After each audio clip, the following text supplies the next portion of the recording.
Thank you, Madam President. Madam President, what we're about to do is have a discussion about whether or not the United States of America should start exporting our oil.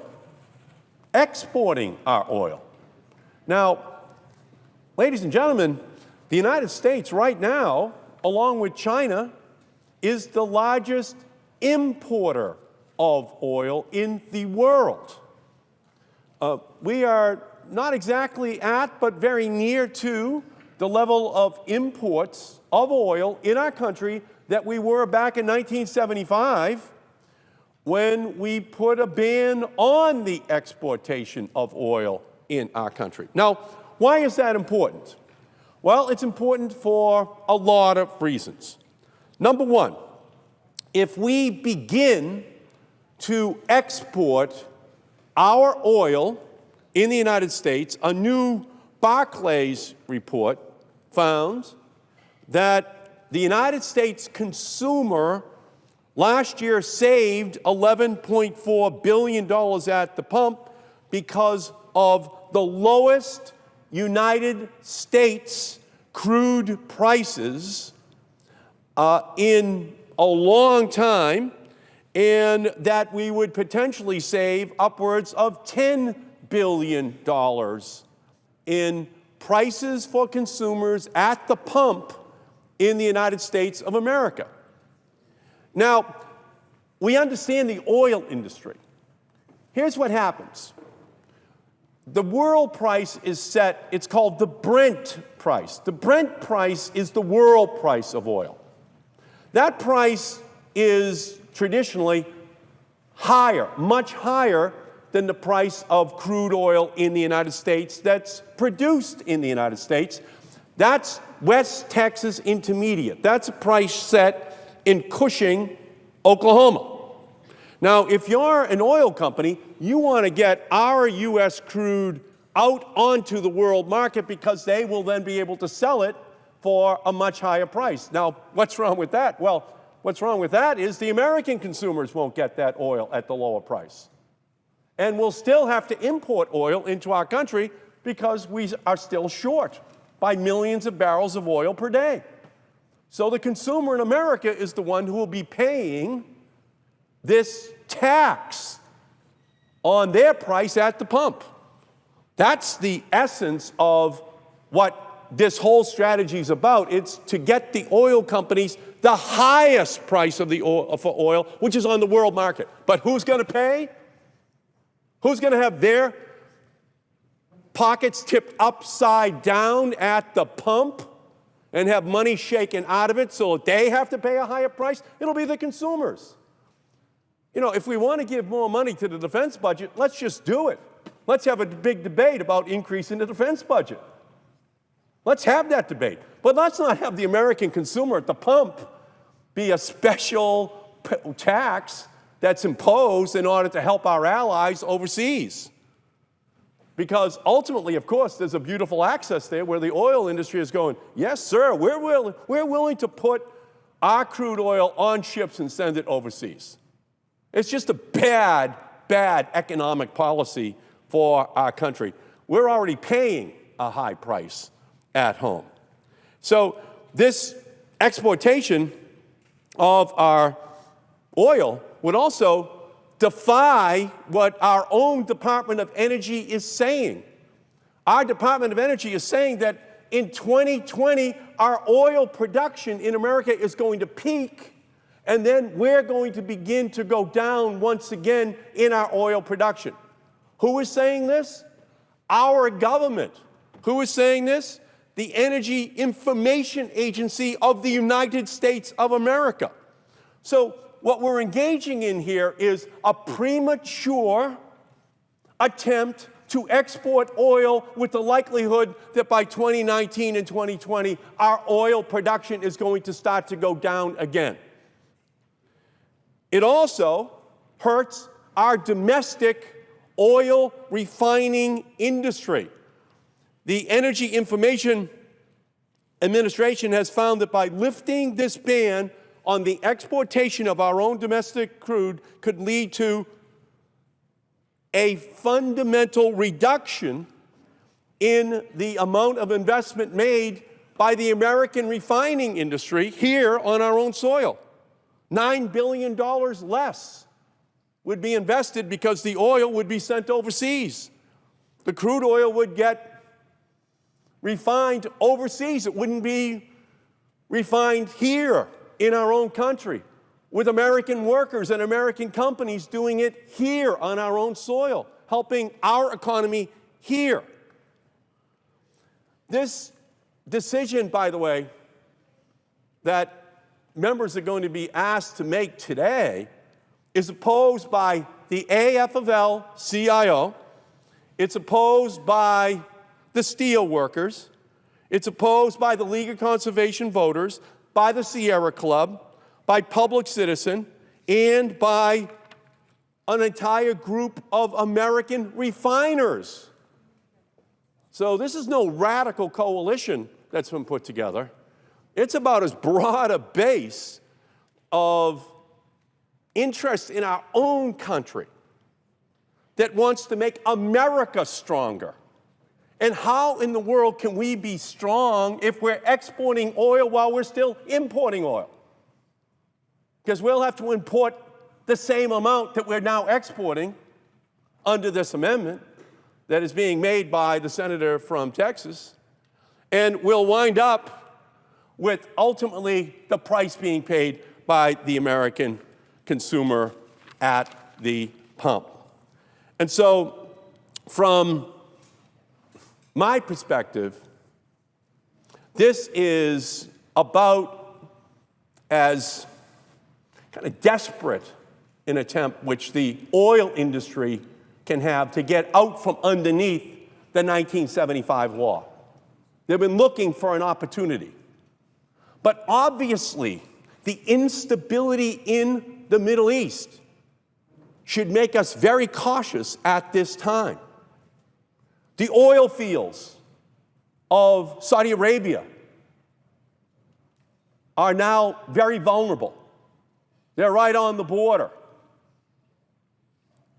The Houthi, being supported by Iran, right at the bottom of the Red Sea, makes that juncture very vulnerable to a cutoff of oil coming into the world economy. This Shiite-Sunni war is something that we have to be very conscious of because ISIS is targeting those areas in Syria, in Iraq,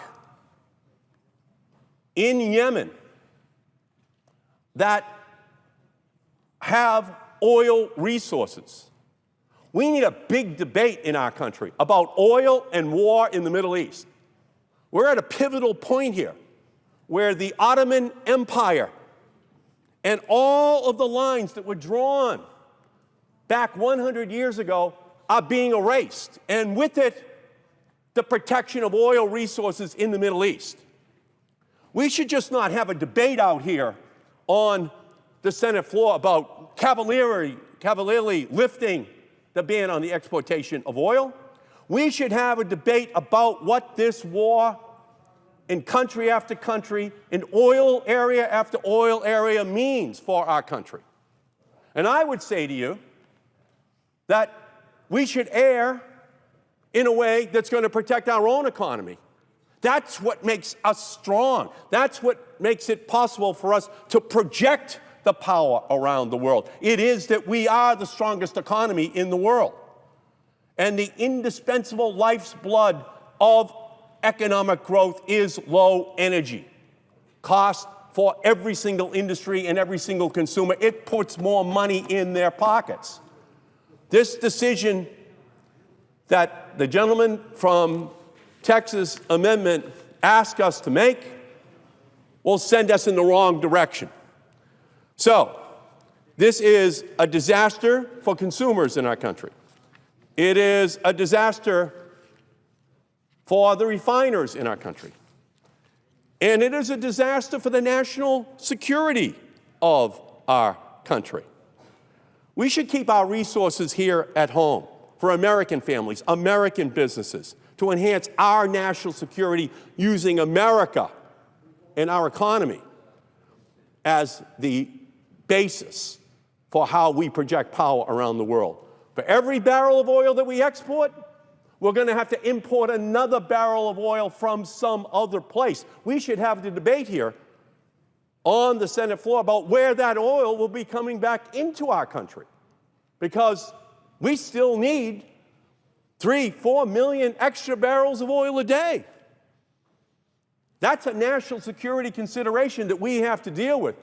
Which country are we going to call up? Which country are we going to ask to send us their oil? What are the implications for our national security of having a phone call go to country after country, probably not just the oil companies, but our government, beginning new negotiations to get even more oil coming here as we export the oil that we should be keeping here. The Saudis have been our friends historically. We have no guarantee that the Saudis are going to even be running that country. Let's be honest about it. Let's talk about that. Let's debate it.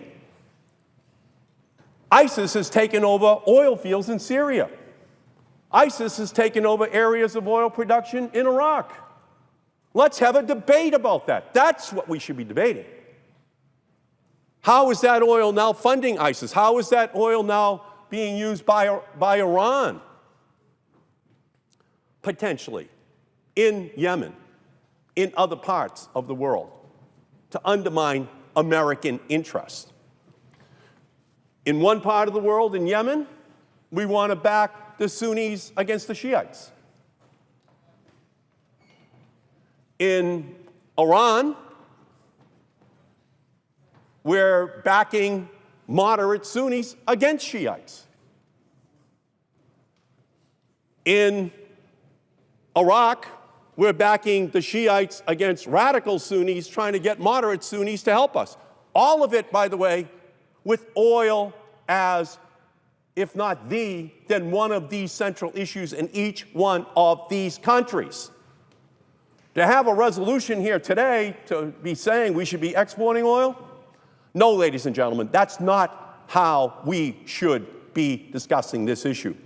How did we get into the Middle East? We got into the Middle East, yes, protecting Israel, but we got in because of our addiction to oil. Not my words, President Bush's words. We have to break our dependence upon imported oil. Increasing fuel economy standards, that's a big part of it. Having this fracking revolution continue to produce more oil here domestically, that's a big part of it. Investing in renewables and energy efficiency, that's a big part of it. But we're still at the earliest stages of this strategy. When we've completed it, when we know we're successful, then let's talk about the generosity that we're going to expect from American consumers at the pump to pay higher prices for gasoline.